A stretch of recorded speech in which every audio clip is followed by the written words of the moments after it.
Kemudian tambah lagi sekarang lagi gubernur otak dangkal. Lebih baik jadi gubernur otak dangkal tapi banyak orang yang tersadarkan daripada gubernur otaknya dalam tapi banyak orang yang ditenggelamkan. Ini. Jadi orang Sunda naon? Kalau para mahasiswa apa yang dilakukan?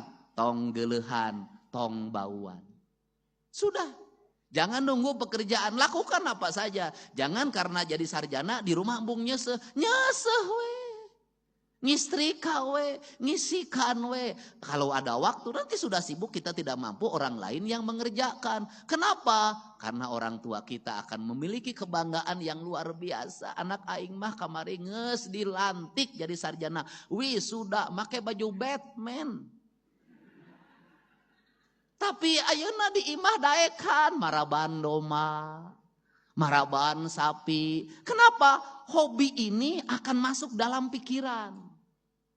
Saya karena sejak kecil seneng nyangkul, sejak kecil senengnya tanur, sejak kecil senengnya pare, sampai hari ini tiap pagi aing plog mapai sawah. Kenapa? Saya senang. Dunia saya adalah dunia pertanian. Dunia yang membawa saya kebahagiaan. Esensinya bukan di hasil. Itu mah hasil mah dari dihitung teka harti. Tapi di proses saya bisa melihat perkembangan padi. Dari mulai dibajak, ditanam sampai dipanen. Dan itu sarana rekreasi saya setiap pagi. Maka saya ada jadwal yang tidak boleh diganggu oleh siapapun. Jam 5 pagi sampai jam 8. Itu adalah jadwal saya mapai sawah. Nah, kemudian apakah secara ekonomi menguntungkan bagi seorang Deddy Mulyadi? Menguntungkan, kenapa? Maka uang saya digunakan untuk membersihkan saluran air, untuk membayar anak orang-orang yang nyapu di jalan, untuk menanam pohon, untuk membuat berbagai desain arsitektur bangunan yang indah, dan itu dinikmati banyak orang. Kenapa? Kalau saya tidak punya hobi itu, maka saya pilih yang lain. Jalan-jalan ke Singapura, pergi ke Prancis, kemana-mana muter ke Bali. Nggak pernah berhenti terus. Yang menikmati hanya diri saya, bukan orang lain. Tapi dengan hobi saya ke sawah, berapa orang yang terhidupi dengan itu, berapa jalan yang bersih, dan akhirnya di kampung saya ribuan orang tiap hari Sabtu dan Minggu memenuhi jalan untuk berjalan kaki di hamparan sawah yang indah. Maka hobi saya memberikan manfaat bagi banyak orang dan infrastruktur menjadi baik. Itulah pemimpin. Nah, itu.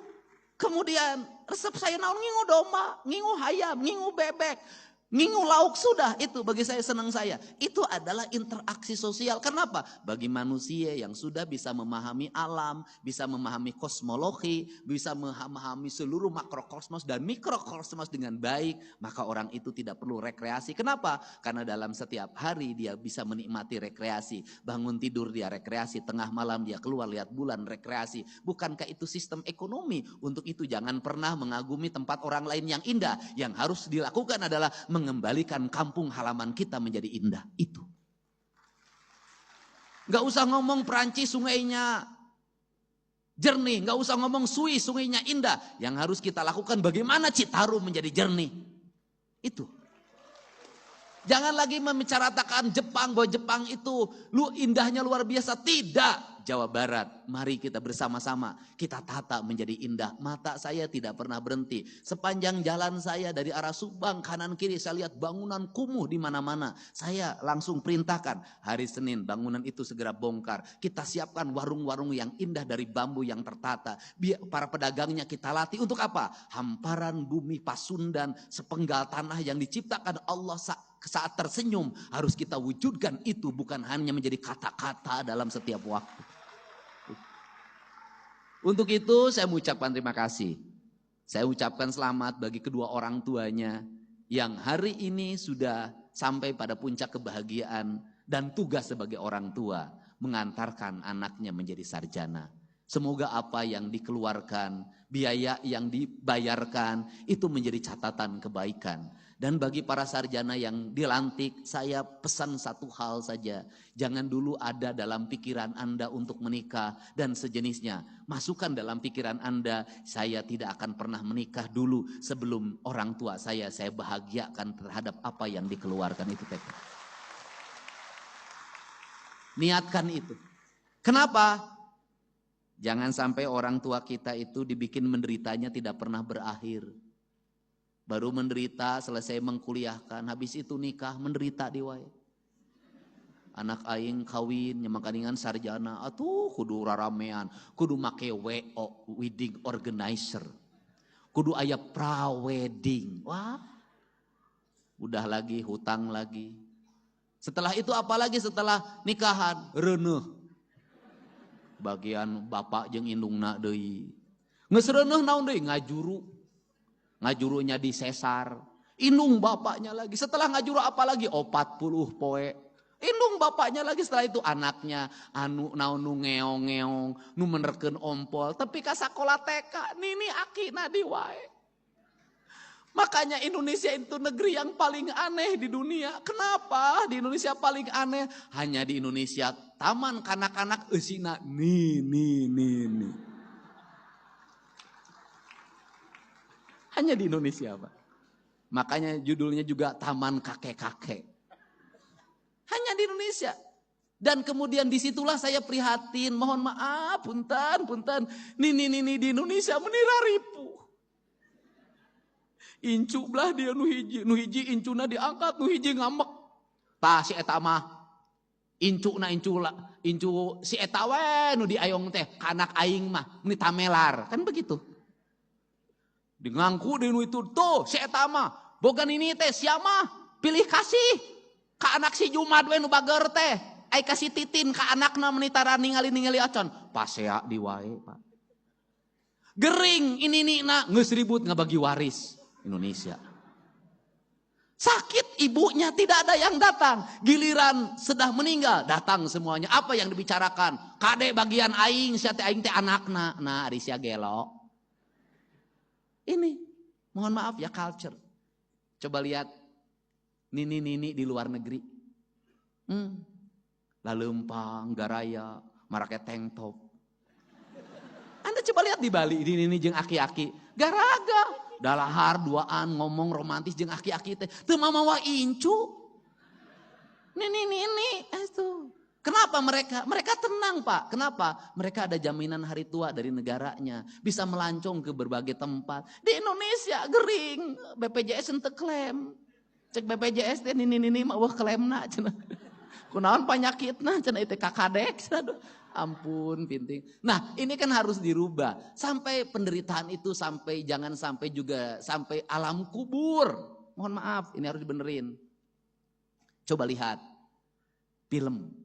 Kalau film hantu Tiongkok, Cina. Itu pampirnya gagah-gagah. Senyum Pak, giginya gigi emas Pak. Coba hantu Indonesia. Pocong.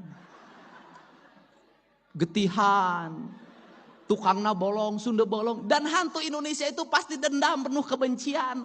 Nah Arisia, coba saya minta yang bikin film hantu, tolong jangan menghinakan bangsa Indonesia ke depan. Ulang hinakan orang Sunda, engke mas Sunda bolong tegelis, tebolong. Udah, terus kemudian nanti hantu-hantu nggak boleh lah. Dan sekarang itu anak-anak di Indonesia, anak-anak di Jawa Barat tidak ada yang ditakuti kecuali Deddy Mulyadi.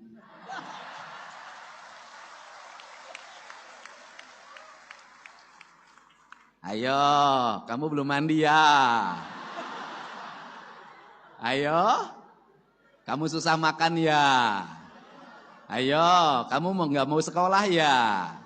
Ayo, kamu melawan terus sama papa dan mamahnya, sama ibu dan bapaknya, sama mami dan papihnya. Ayo, mau dibawa ke barak? Tapi sekarang itu anak-anaknya juga pinter. Anak-anaknya speak up lagi. Saya tidak boleh main handphone Pak Dedi. Ibu saya kerjanya nonton HP. Tolong bawa ke barak. Ya itulah hidup ya. Makanya orang tuanya ngasih contoh. Kalau ngelarang anaknya main HP, ibunya bikin kue untuk anaknya. Bikin masakan untuk anaknya. Terus gogorowokan deui. Pak Dede, ya salaki aing gawena molor we, molor. Bawa ka barak.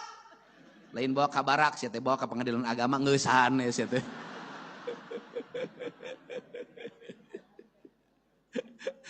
Ya.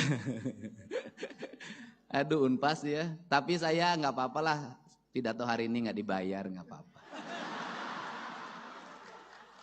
Karena Unpas sudah ngasih hadiah, yaitu Fakultas Kedokteran untuk 3 orang warga Jabar gratis.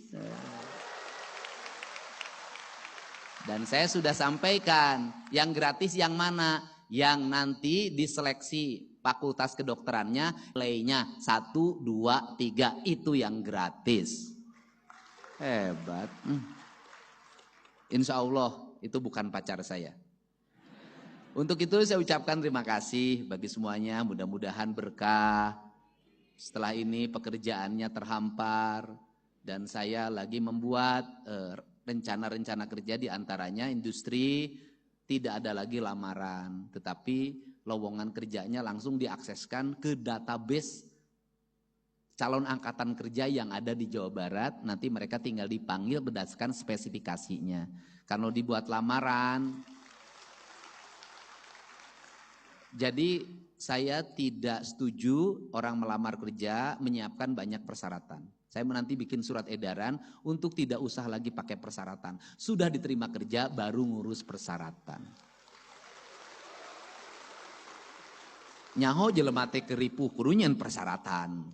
Nanti sudah diterima baru, karena apa? Kalau sudah diterima bikin persyaratan juga bahagia, tenang, nganyuk ge anu percaya. Itu yang penting.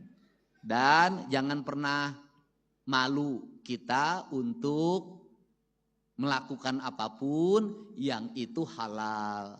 Pokoknya gawe kerja aja, dagang apa saja, lakukan saja. Nanti juga ada jalan. Karena apa? Karena jalan itu selalu didapatkan bagi mereka yang berjalan. Jalan itu pasti didapatkan bagi mereka yang berjalan. Jalan tidak akan pernah didapatkan bagi mereka nu molor wae.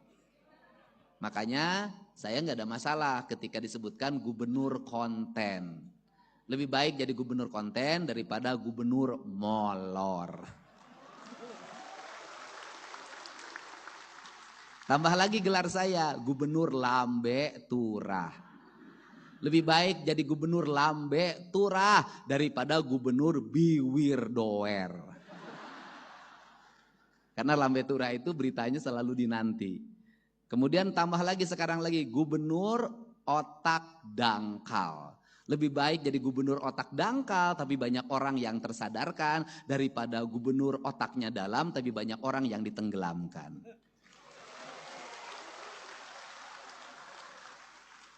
Pekwe lawan aing. Iyalah Bapak aing gitu. Terima kasih ya. Sukses. Coba yang sebelah sini semangat. Bagi yang usianya sudah tua, berterima kasihlah pada suaminya. Kenapa? Karena itu pasti ada uang suaminya yang dipakai kuliah. Uang anak-anaknya. Bagi mereka yang kuliahnya laki-laki, berterima kasihlah pada istrinya. Ya, karena pasti ada uang istrinya yang dipakai. Dan mohon maaf, kalau selama kuliah punya pacar baru. Kan saya tahu yang begitu Bu. Kan saya juga mahasiswa S2 dan S3. Ya, saya ucapkan terima kasih. Yang sebelah sini semangat.